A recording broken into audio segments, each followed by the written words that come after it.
finale.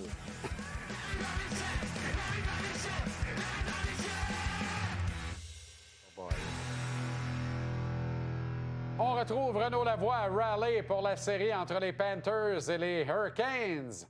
Alors, sur cette pause catalogue Sears, pour conclure ce segment, mon cher Renaud, est-ce qu'elle est belle, cette coupe? Et elle sortira sur la glace au cours du prochain mois, assurément. Phil avait un souhait, 2 matchs numéro 7 dans le carré d'as. C'est vrai que ce serait sensationnel. L'ivresse d'un match numéro 7, tout le monde se prépare, peu importe qui joue contre qui, c'est excitant. Je te dirais plus dans l'Ouest que dans l'Est. Ça me donnerait un break. Qu'est-ce que t'en penses? OK. Brad Marchand est extraordinaire avec les Panthers. Au fait, Oui. Brad Marchand est un panthère. Oui, exactement.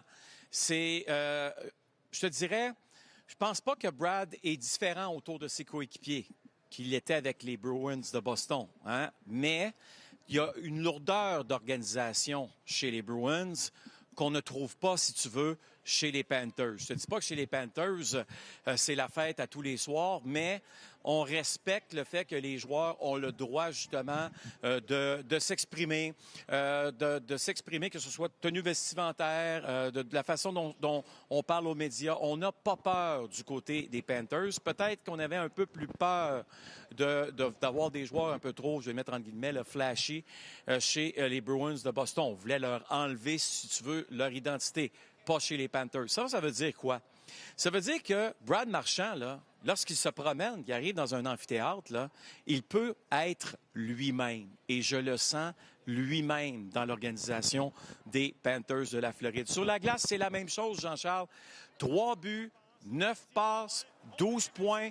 Premier pointeur de son équipe en série avec 36 minutes de pénalité et un différentiel de plus 11. Écoute-moi bien, là. Ce sont de très grosses statistiques, mais c'est tout ce qui entoure le bonheur qu'il amène à tout le monde, aux employés de l'organisation, à nous les journalistes lorsqu'ils passent à côté de nous autres, des petites blagues, des petites blaguettes, comme on dit. Moi, lui et moi, on parle beaucoup français de ces temps-ci. Je le pratique, on ne sait jamais. Mais tout ça pour dire qu'il y a une question qui a été posée. Il y a une question qui a été posée à Paul Maury, justement, sur Brad Marchand, le joueur et son impact dans son équipe. On écoute ça ensemble. OK. But you can't know that from the outside. I didn't know it from the outside. I mean, I hated Matthew Tkachuk too. And then you get them, and there's so much more to these guys. They're actually exceptionally wonderful people in our room. Like Brad Marchand is so positive all the time, in game, when we were down in games, at breakfast. He's just wired to be happy. Incroyable, hein? Merveilleux. C'est un homme heureux et qui projette le bonheur.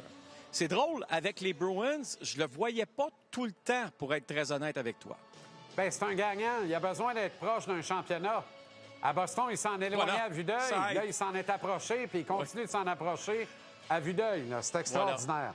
Bon, on y est, là. Est-ce que Frédéric Anderson aura droit au traitement Anthony Stolarz? Oui. Écoute, je suis rentré dans le vestiaire des Hurricanes ce matin, puis avec des collègues analystes, si tu veux. Écoute, Brian Boucher, entre autres, de TNT, qui va être entre les deux bancs ce soir. Premier sujet, c'était ça. C'est sûr que les Panthers vont se diriger vers Frederick Anderson. On a vu ce qui est arrivé à Anthony Stolarz dans le premier match de la série.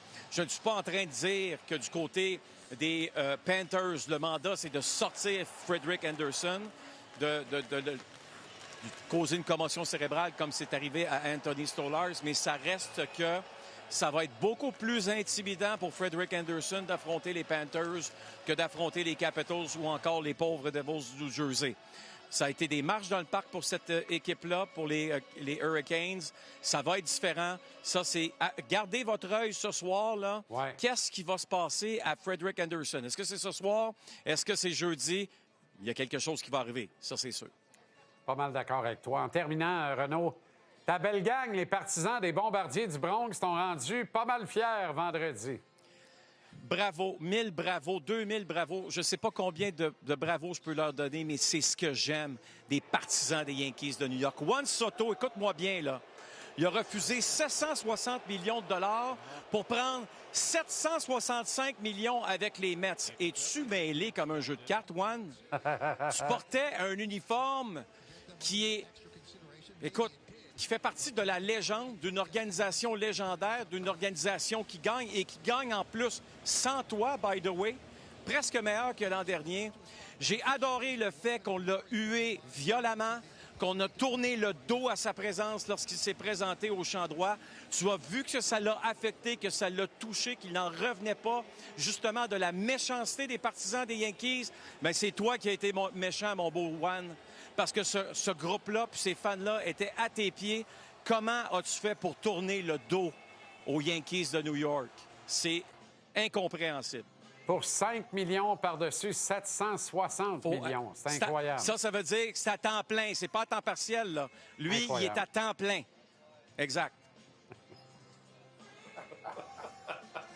Il est content. Bonne soirée, bon match, Renaud. À demain. À demain, Jean-Charles.